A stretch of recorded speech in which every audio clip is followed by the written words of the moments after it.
This scrap of scorched skin is all that remains of a world that was burned to ash, Tiao whispered, his voice barely a rasp against the howling wind of the mountains. He clutched the piece of blackened, cured leather with trembling fingers, his knuckles white against the red mud that stained his skin. In the heart of Villarica, where the gold once flowed like water and the churches were built on the broken bones of the forgotten, an old man stood holding a secret that could topple an empire. But to the world he was nothing. To the heirs of the Itaquera estate he was merely a ghost who refused to lie down and die. What is the price of a secret that has already cost a man his family, his youth, and every inch of his dignity? You are about to find out. This is a story of a hidden truth buried under 20 years of lies, and the unlikely man who had to lose everything before he could find the courage to do what was right. Before we dive into the dark alleys of 18th century Brazil, I want to ask you to stay with me until the very last word of this journey. Please, if this story touches your heart, leave a comment with a rating from 0 to 10 and subscribe to the channel. Your support is the only thing that keeps these forgotten voices alive. The year was 1792, and the mist over Villarica was so thick you could taste the iron and the wet clay. The city was a place of vertical cruelty. Steep cobblestone slopes where the rich looked down from their balconies and the poor looked up from the gutters. Afonso lived in the space between. Once he had been a proud officer of the Royal Guard, his silver medallion gleaming in the sun. Now he was a broken shadow of a man, a lowly meirinho, a court bailiff whose only duty was to deliver bad news to people who had even less than he did. Afonso's home was a cramped, rented room above a drafty stable. The smell of horse manure and cheap cachaça was his constant companion. Every morning he woke up with bloodshot eyes and hands that wouldn't stop shaking until he had his first drink. His uniform was moth-eaten, the threads unraveling just like his life. He was a man drowning in a sea of guilt, haunted by the screams he had ignored 20 years ago.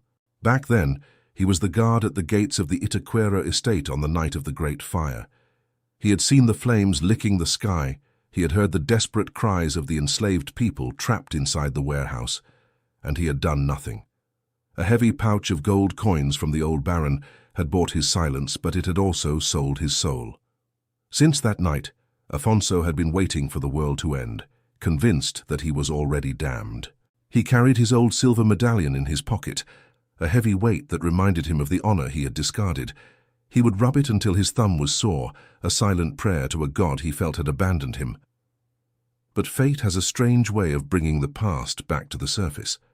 One Tuesday, the sun managed to pierce through the fog, illuminating the public square of Villarica. Afonso was leaning against the stone wall of a tavern, nursing a dull ache in his head when he saw them. The heirs of the Itaquera estate, Duarte, Clara, and Bento. They were the children of the man who had bribed Afonso, but the baron was dead now, and his fortune had vanished like smoke. They were decadent, bankrupt, and desperate, clinging to their silk clothes and noble titles, while the bill collectors circled like vultures. In the center of the square, they had cornered Tiao. The old man looked like a withered tree, his back bent by decades of labor, an iron collar locked firmly around his neck, a brutal reminder of his status. In his hands, he held that piece of burnt leather, protecting it as if it were his own child. "Give it here, you old fool!" Duarte shouted, his face flushed with a mixture of rage and wine. He snatched the leather from Tiao's hands. "You've been whispering about a map for years. Is this it? This piece of trash?" Clara stepped forward, her silk slipper grinding into the mud. She let out a sharp, mocking laugh. "It's nothing but soot and scratches. Look at him, Duarte. He's senile. He spent too much time in the sun, dreaming of gold that doesn't exist." Bento, the youngest and perhaps the cruelest, delivered a sharp kick to Tiao's ribs, sending the old man sprawling into the gutter. "The Gongo Soko vein is a myth, and you're a liar. If my father had a secret mine, he would have left it to us, not to a piece of property like you." Duarte looked at the leather one last time. He saw only jagged, nonsensical lines and charcoal stains. With a sneer, he spat directly onto the map and tossed it into the mud next to Tiao's face. "Keep your delusions, old man, they're all you have left." Afonso watched the scene from the shadows, his heart hammering against his ribs. He wanted to look away, to return to his drink and his misery. But then something happened. As Tiao reached out to retrieve the spit-stained leather, the sun hit the wet surface at a precise, sharp angle. Afonso froze. His breath caught in his throat. From his vantage point, the jagged lines on the leather suddenly shifted. They weren't random marks at all. When the light hit them just right, the texture of the burns aligned perfectly with the silhouette of the Itacolami mountain peak, which loomed over the city in the distance. The map wasn't a drawing, it was a topographical relief. The scars on the leather were the valleys and ridges of the mountains themselves. But that wasn't the most shocking part. Afonso recognized those marks. They weren't just on the leather. 20 years ago, through the smoke of the Itaquera fire, he had seen those same patterns.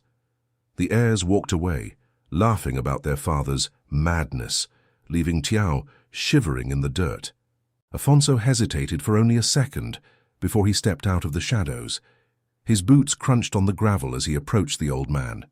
Tiao looked up, his eyes filled with a weary, ancient fear. He recognized Afonso. He remembered the guard who had stood by the gate while the world burned.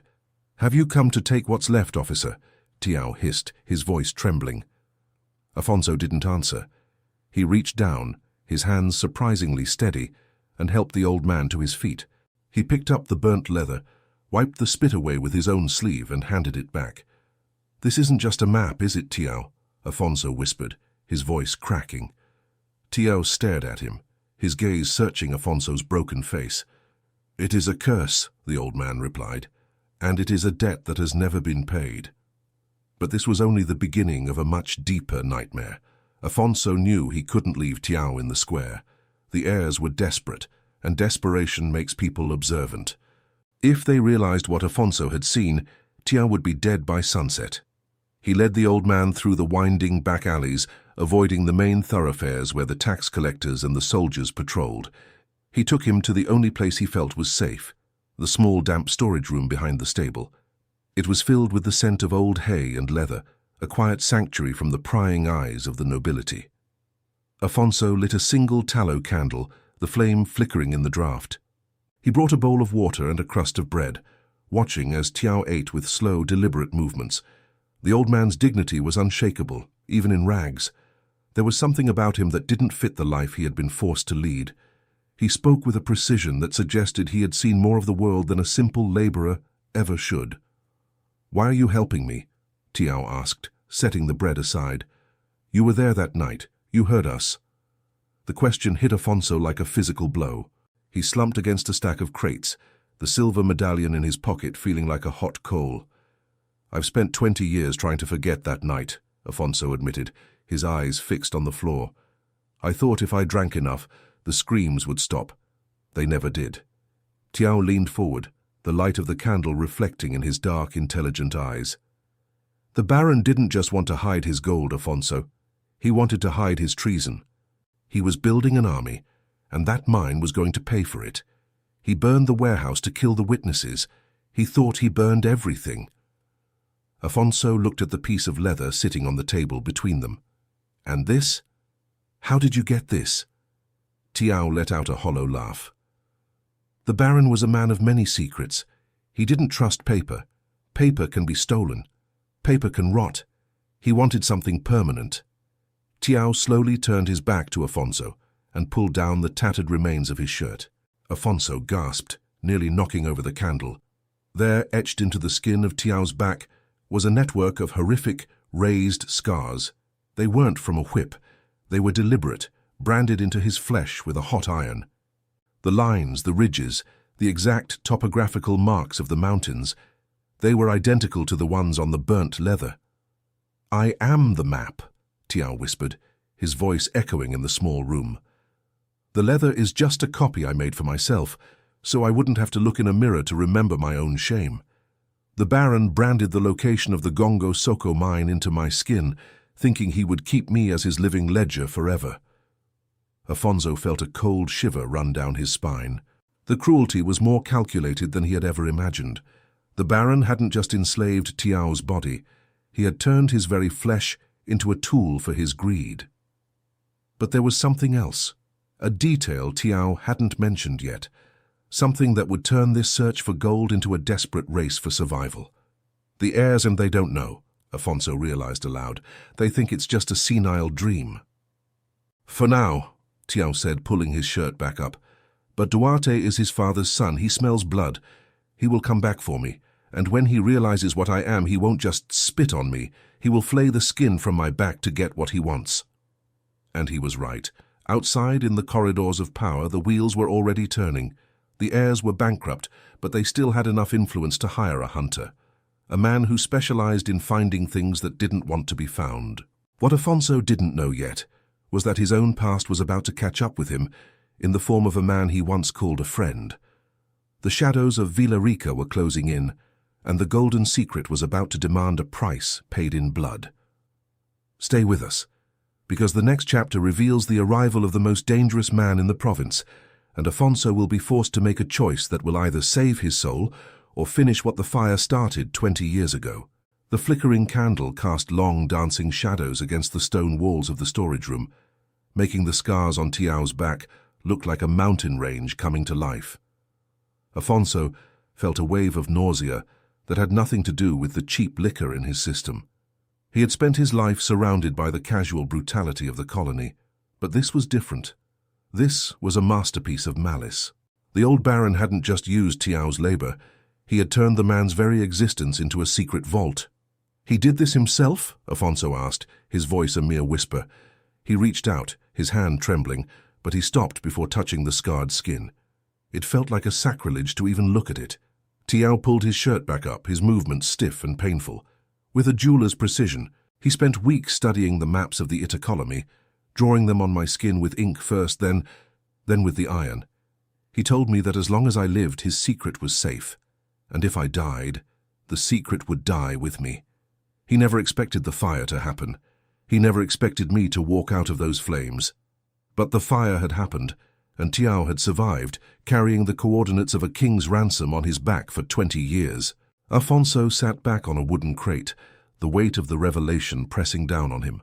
He was a Meirinho, a man of the law, even if that law was often sold to the highest bidder.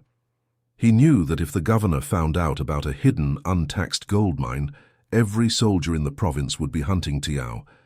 But if the heirs found out, they wouldn't involve the law. They would take what they wanted and bury the witness. "Why tell me this now?" Afonso asked, looking into Tiao's weary eyes. "You know what I am. You know I could sell this information and never have to live in a stable again." Tiao gave a sad, knowing smile. "Because you are the only one who still carries the weight of those screams, Afonso. The others, they've forgotten, or they never cared. But you rub that silver medallion in your pocket until your fingers bleed. You are a man looking for a way to pay a debt you think is unpayable. I am giving you the chance to buy your soul back." Afonso didn't have an answer for that. He stood up, the floorboards creaking under his weight. He needed to think. He needed to know if the Gongo Soko mine was even real, or if it was just the madness of a dying baron. But he also knew he couldn't stay in this room forever. The heirs were out there, and they were hungry. The next morning, the mist over Villarica was tinged with a sickly yellow light. Afonso left Tiao hidden in the storage room and headed toward the center of town. He walked with a purpose he hadn't felt in years, his moth-eaten uniform buttoned tight. He needed to find someone who knew the baron's inner workings, someone who had survived the Itaquera estate without losing their mind.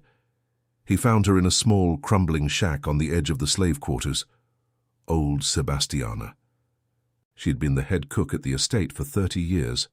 Now she was blind in one eye and spent her days smoking a corn-husk cigarette, watching the world go by with the indifference of someone who had seen too much.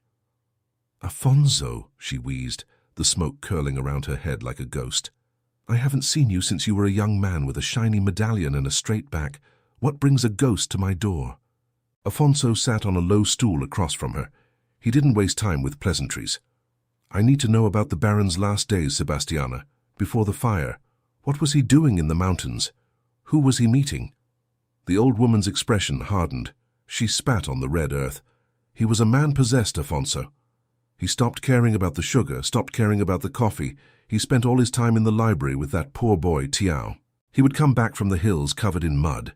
his eyes glowing like he'd seen the face of God or the devil. Did he mention a mine? Gongo Soko? Sebastiana leaned in, her one good eye narrowing. He mentioned more than that. He talked about a new empire. He said the queen in Lisbon was a parasite sucking the blood of the land. He was collecting gold, Afonso. Not for himself, but for a rebellion. He was going to buy the soldiers, buy the judges. He was going to turn Villarica into his own kingdom. But that was only the start of the horror. Sebastiana lowered her voice, her hand shaking as she gripped her pipe. The night of the fire, it wasn't an accident. The Baron found out the Crown was sending an investigator. He panicked. He tried to hide everything. He locked the workers in the warehouse because they knew too much about the shipments. He set the fire to erase the evidence. But the fire got out of control. It took the house, it took his wife, and it took him. Afonso felt a cold sweat break out on his forehead. The treason wasn't just a rumor. It was a conspiracy that had ended in mass murder. And he, Afonso, had taken a bribe to keep it quiet. He had been an accomplice to a traitor and a butcher. And the boy, Tio? Afonso asked. The Baron called him his living ledger, Sebastiana whispered. He said Tiao was the only thing in this world that couldn't be forged and couldn't be lost. If you found him, Afonso, you found a death sentence. Afonso left Sebastiana's shack with his head spinning. He realized now that the stakes were much higher than a few bags of gold. This was about the very foundation of the colony. If the documents proving the Baron's treason still existed, if they were hidden in that mine, they could destroy the Itaquera name forever. Or in the wrong hands, they could be used to restart the rebellion. As he walked back toward the main square, he noticed a change in the atmosphere. People were whispering, looking toward the governor's palace. A group of men on horseback were riding through the streets, their faces grim. At their head was a man Afonso recognized all too well. Faustino, the slave hunter. Faustino was a man built of whipcord and malice. He wore a wide-brimmed hat that shaded eyes as cold as a mountain stream. He was a professional tracker, a man who could find a drop of blood in a thunderstorm. He didn't work for the law, he worked for whoever paid him. And right now, he was flanked by Duarte and Bento. The heirs hadn't given up. They had realized that Tiang's map wasn't a delusion. They had seen something in the old man's eyes, or perhaps they had found a letter their father had left behind. Whatever the reason, they had hired the best hunter in the province to find their property. Afonso ducked into a doorway, his heart pounding. He watched as Duarte pointed toward the stable where Afonso lived. They were close. Too close. "Search every room, every cellar," Duarte's voice rang out across the square. "The old man is here, and he has something that belongs to me." Afonso knew he couldn't go back to the storage room. If he did, he would lead them straight to Tiao. He had to lead them away. He had to buy Tiao time to escape. But how? He was one man, an alcoholic with a rusty sword and a reputation for being a coward. He felt the weight of the silver medallion in his pocket. It was time to stop rubbing it and start using it. He remembered his old duty, the oaths he had taken before he let the Baron's gold rot his soul. He wasn't just a bailiff, he was a guard. And it was time to guard the only thing that mattered. But as he turned to run, a heavy hand landed on his shoulder. "Afonso," a gravelly voice said, "you look like a man who's seen a ghost, or maybe you're just looking for one." Afonso turned slowly. It was Faustino. The hunter was smiling, but his eyes remained dead. He had noticed Afonso's moth-eaten uniform, the way he was flinching at every sound. Faustino was a predator, and he had just caught the scent of fear. "I'm just doing my job, Faustino," Afonso said, trying to keep his voice steady. "Delivering summons. It's a busy day for a merino." Faustino leaned in, the smell of tobacco and dried blood clinging to him. "Is it? Because the Baron's son tells me you were seen helping an old runaway in the square yesterday, a man with a very interesting piece of leather." The loop was closing. Afonso could feel the noose tightening around his neck. He had to make a move, and he had to make it now. But what he didn't know was that Tiao wasn't waiting in the storage room anymore. The old man had seen the hunters coming from the window, and he had made a desperate decision of his own. A secret this big couldn't stay buried in a stable. It was heading back to the mountains, back to the place where it all began, and the path was about to be washed in rain and blood. Wait until you see what happens when Afonso is forced to face Faustino in the dark alleys of the city. The hunt has officially begun, and the prize is much more than gold. It's the truth that Villarica has been trying to burn for 20 years. Faustino's grip on Afonso's shoulder felt like an iron shackle, cold and unyielding. The hunter's eyes didn't just look at Afonso, they seemed to peel back the layers of his skin, searching for the lie hidden in his gut. For a moment, the bustling square of Villarica went silent, the only sound being the rhythmic thumping of Afonso's own heart against his ribs. He could feel the silver medallion in his pocket, a heavy reminder of the man he used to be, a man who wouldn't have flinched under the gaze of a mercenary. A busy day for a Meirinho indeed, Faustino purred, his voice like sandpaper on silk. But you're sweating, Afonso, and the sun hasn't even cleared the peaks yet. Is it the drink, or is it the weight of that summons you're carrying? Afonso forced a dry laugh, though his throat felt like it was filled with sawdust. The drink is a permanent guest, Faustino. You know that. As for the old man, I saw him. He was babbling about a map and ghosts. I told him to move along before the Capitan Domato found a reason to use his whip. I haven't seen him since. Faustino's smile didn't reach his eyes. He let go of Afonso's shoulder, but he didn't move away. Duarte says the old man was heading toward the stables, your stables. It would be a shame if I had to search your room and found something that shouldn't be there. It might look like the royal guard is finally cleaning out its trash. Afonso felt a surge of cold fury, but he kept his face a mask of weary indifference. Search all you want. You'll find bedbugs and empty bottles. Now, if you'll excuse me, I have a debt to collect for the court. He turned and walked away, every muscle in his back tensed, expecting a bullet or a blade at any second. He didn't look back until he reached the corner of the steep street. Faustino was still standing there, watching him, a predatory silhouette against the white stone of the church. Afonso knew he had only bought himself minutes, maybe an hour at most. But as he approached the stable, a new fear took hold. The door to his storage room was hanging open, swinging slowly in the damp breeze. His heart plummeted. He ran the last few yards, slipping on the wet cobblestones, and burst into the room. "Tiao!" he hissed into the shadows. The room was empty. The bowl of water was overturned, and the crust of bread lay untouched on the floor. Afonso's eyes darted around the small space. There was no sign of a struggle, but something was different. On the wooden table where the burnt leather map had been sitting, there was a mark. Tiao had used a piece of charcoal from the cold brazier to draw a single jagged line on the wood. It was the silhouette of the Itacolomi peak, but there was an arrow pointing toward the deep ravine known as the Devil's Throat. The old man had fled. He had seen the hunters coming, and rather than trap Afonso in his own ruin, he had chosen to face the mountains alone. But Tiao was old, his body broken by years of labor. He wouldn't survive a mile on those treacherous slopes without help. "You stubborn old fool," Afonso whispered, even as he began to grab what he needed. He didn't have much: a rusted sword, a flintlock pistol that misfired more often than not, and a small flask of cachaça, not for drinking this time, but for the cold that was coming. He took his moth-eaten Royal Guard coat and threw it over his shoulders. Lastly, he pulled out the silver medallion. For 20 years it had been a symbol of his shame.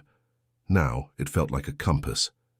But he wasn't the only one moving. At the Itaquera mansion, Duarte was pacing the length of the study, his boots clicking on the expensive wood. Clara was sitting by the window, her face pale, watching the clouds gather over the peaks. Bento was cleaning a pair of dueling pistols, a cruel smirk on his lips. "Faustino says the Meirinho is lying," Duarte growled. "He's protecting the slave. They're probably halfway to the ravine by now." "Why do you care so much about a piece of burnt leather, Duarte?" Clara asked, her voice trembling. "Father died a bankrupt traitor. If there is gold, the crown will just take it. We're chasing ghosts." Duarte stopped and slammed his fist onto the desk, rattling the silver inkwell.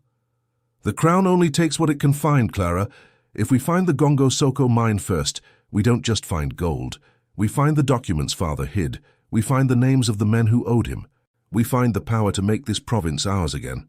We aren't ghosts yet, and I won't let a drunkard and a slave take what belongs to the Itaquera name."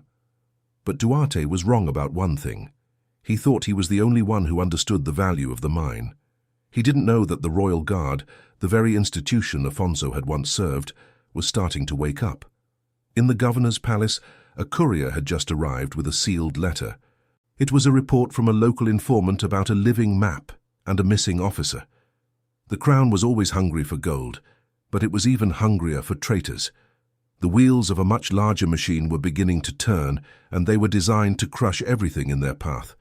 Afonso pushed through the dense undergrowth at the base of the mountains, the red clay clinging to his boots like thick blood. The air was growing colder, the metallic tang of the gold-rich earth filling his lungs. He followed the faint trail of broken twigs and disturbed mud that Tiao had left behind. The old man was smart. He was moving through the shadows of the trees, staying off the main paths, but he was leaving signs that only a trained guard would notice. "Tiao!" Afonso called out, his voice muffled by the thick mist. "It's me, Afonso!" A rustle in the ferns to his left made him stop. He drew his rusted sword, his breath hitching in his chest. A figure stepped out of the fog, looking like a spirit of the woods. Tiao was covered in mud, his iron collar glinting dully in the grey light. He was holding a heavy branch like a staff, his eyes wide with exhaustion. "You followed me," Tiao said, his voice a ragged rasp. "I told you to stay in the city. There is nothing for you here but the gallows."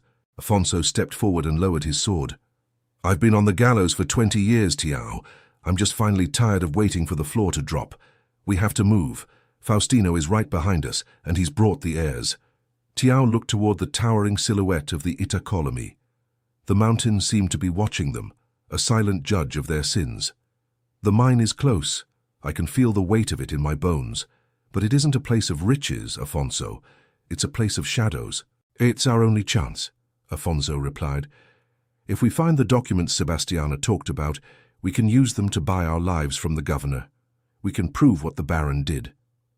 But as they turned to continue their climb, a sharp crack echoed through the ravine. It wasn't thunder. It was the sound of a pistol shot. The bullet whistled past Afonso's ear, thudding into the trunk of a cedar tree behind him. He spun around, pulling Tiao down into the mud.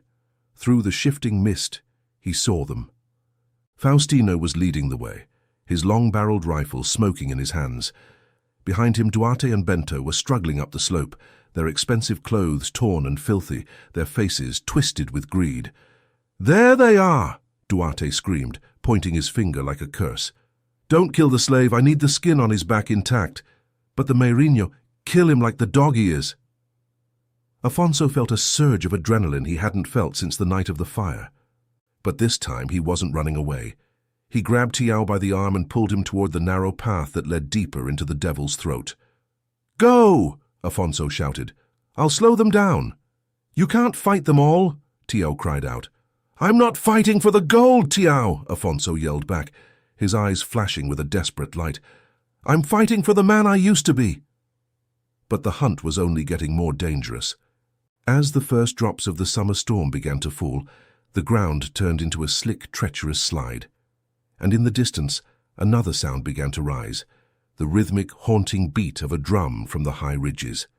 The unseen workers, the ones who had escaped the mines long ago, were watching, and they didn't take kindly to trespassers. The secret was no longer just between an old man and a drunkard. It was about to explode into a war that would consume the very mountains themselves. Wait until you see what is waiting for them at the mouth of the mine. It's a revelation that will change the meaning of the map forever, and the price of the gold will be higher than anyone ever imagined. The sky over the devil's throat turned a bruised purple, and the first heavy drops of a summer storm began to wash the red clay from the rocks. Afonso pushed Tiao through a curtain of thick ferns, his boots slipping on the treacherous moss. Behind them, the sounds of the pursuit were getting louder, the baying of a hound, the sharp commands of Faustino, and the high-pitched, hysterical laughter of Duarte. "We're almost there," Tiao gasped, his breath coming in ragged stabs. He pointed toward a massive wall of black rock where a thin, silvery waterfall tumbled into a bottomless ravine. Behind the water, the Baron called it the Tomb of the Silent. He said the gold was guarded by the ghosts of those who couldn't speak. Afonso grabbed Tiao's iron collar to steady him, as they edged along a narrow limestone shelf. The spray from the waterfall was freezing, a sharp contrast to the humid heat of the forest. They stepped behind the veil of water, and suddenly the world went silent. The roar of the falls became a dull thrum, and the air turned stale and cold. It wasn't just a mine, it was a cavern, carved with agonizing precision into the heart of the mountain. Afonso lit a small lantern he had scavenged, the flame flickering as it struggled against the dampness. As the light expanded, he let out a choked cry. Strewn across the floor of the cavern were the remains of the workers, dozens of skeletons, still wearing the rusted shackles that bound them to the stone walls. They hadn't died in a cave-in. They had been left here to starve, trapped by the very man they had enriched. This was the Baron's final secret. The price of silence was a slow, dark death.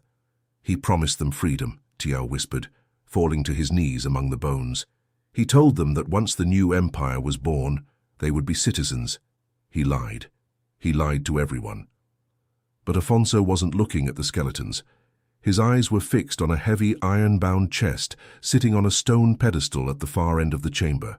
It was marked with the Baron's seal, the same seal Afonso had seen on the bribe he took 20 years ago. With a grunt of effort, Afonso pried the lid open. Inside, there were no bars of gold. Instead, the chest was filled with stacks of parchment, sealed with wax, and a collection of silver-plated muskets. Afonso grabbed the documents, his hands trembling as he broke the seal on the top letter. "This is it," Afonso said, his voice echoing in the hollow space. "It's not just gold, Tiao. These are the ledgers of the rebellion, the names of the judges, the merchants, and the officers who pledged their swords to the Baron. And here, a signed declaration of independence from the Queen of Portugal." But there was a false bottom in the chest. Afonso felt the wood give way, revealing a hidden compartment. Beneath the papers lay a small, leather-bound book and a handful of uncut emeralds, glowing like green fire in the lantern light. The book was a personal diary, the Baron's own confession of the fire at the estate. "He admitted it," Afonso whispered, reading the jagged script. "He set the fire himself to destroy the Crown's investigation. He murdered his own wife because she threatened to go to the governor. He was a monster. And his children are his legacy," Tiao said, his eyes turning toward the mouth of the cavern. A shadow fell across the waterfall. Faustino stepped into the cavern, his rifle leveled at Afonso's chest. His clothes were soaked, his face a mask of cold professionalism. Behind him, Duarte, Clara, and Bento crowded into the space, their eyes widening as they saw the chest and the skeletons. "The Gongo Soko," Duarte breathed, his voice trembling with a mixture of awe and greed. He didn't even look at the bones of the murdered men. He stepped over a skull as if it were a common stone. "Finally, the Itaquera name is restored." "There is no gold here, Duarte," Afonso said, standing his ground. He held up the documents, "only the proof that your father was a traitor and a murderer. If these reach Villarica, you won't be lords. You'll be the children of a man whose name will be erased from history." Duarte's face twisted into a snarl. "Give me those papers, you drunkard. And Faustino, take the slave. I want the brand on his back. I'll sell the skin to a museum if I have to." Clara laughed, a sharp, brittle sound. "Who will you tell, Afonso? You're a disgraced guard living in a stable. No one will believe a word you say." But they had forgotten one thing. Afonso wasn't just a drunkard anymore. He felt the silver medallion in his pocket, and for the first time in 20 years it didn't feel like a weight. It felt like a weapon. "You're right," Afonso said, his voice calm and steady. "No one would believe a bailiff, but they will believe the royal guard." Duarte laughed. "The guard is miles away rotting in their barracks." "Are they?" Afonso asked, a ghost of a smile appearing on his lips. "I sent a messenger before I left the city. I told my old commander exactly where to find the evidence of the Baron's treason. I told him he could have the gold, the glory, and the heads of the traitors." The color drained from Duarte's face. Faustino hesitated, his finger tightening on the trigger. He wasn't paid to fight the royal guard. He was paid to hunt slaves. "He's lying!" Bento shouted, drawing his own pistol. "Kill them both!" But the summer storm chose that moment to unleash its full fury. A massive crack of lightning struck the mountain peak above, the sound vibrating through the very stone of the cavern. The waterfall intensified, turning into a deafening roar that drowned out the voices of the living and the dead. And in the distance, cutting through the thunder, came the unmistakable sound of a military bugle. The hunt was over. The judgment had arrived. But as the shadows of the royal guard appeared through the water, Afonso realized that the true battle for Tiao's freedom and his own redemption was only just beginning. Wait until you see the final confrontation at the mouth of the mine. The heirs are about to learn that some debts can only be paid in blood, and the secret on Tiao's back is about to become the key to their destruction. The bugles were not a ghost of the mind. As the royal guard swarmed the cavern, their torches cutting through the mist and waterfall, the vertical power of Villarica finally collapsed. Duarte tried to scream, to invoke his noble blood, to claim that the Merino was a thief. But the commander of the guard, a man who once called Afonso his brother-in-arms, looked only at the documents in Afonso's hand. He saw the Baron's seal on a declaration of treason, and he saw the skeletons of the men left to rot in the dark. In that moment, the Itaquera name was not just bankrupt, it was erased. The heirs were dragged from the mountain in chains, their silk finery stained with the very mud they had once forced Tiao to kneel in. They were sent to the dungeons of Lisbon, stripped of their titles and their history. Faustino, the hunter, vanished into the shadows of the forest, knowing that even his malice had no place against the weight of the crown's cold justice. But for Afonso and Tiao, the ending was not written in gold, but in peace. Tiao was granted his formal manumission, his alforia, signed by the governor himself. He did not take the uncut emeralds or the baron's hidden wealth. Instead, he took a small bag of earth from the ridge, where he had first seen the light of freedom. He left Villarica, heading toward the hidden quilombos in the hills, a man whose skin was no longer a map for others, but a record of his own survival. Afonso did not become a rich man, but he stopped being a ghost. He used his small pension and the reward from the crown to open a modest shelter for the unseen workers of the mines, a place where no one would ever have to ignore a scream again. He kept his silver medallion, but he never rubbed it in shame again. He had found his honor in the mud of a spit-stained map. In their final meeting at the foot of the Itacolomi, Afonso watched as Tiao threw the scorched leather map into a small campfire. The flames licked the ancient skin, turning the secrets of the Gongo Soko into grey ash that the wind carried toward the peaks. Dignity, they realized, is a treasure that no fire can consume, and justice, though it may sleep for 20 years, always wakes up hungry for the truth. Thank you for following this journey of courage and redemption until the very end. Your presence here means these stories are never truly forgotten. Please leave a comment with a rating from 0 to 10 for this story and subscribe to the channel so you never miss our next saga. I truly want to know what you thought of Afonso's choice. Until next time, remember that the truth always finds its way to the light.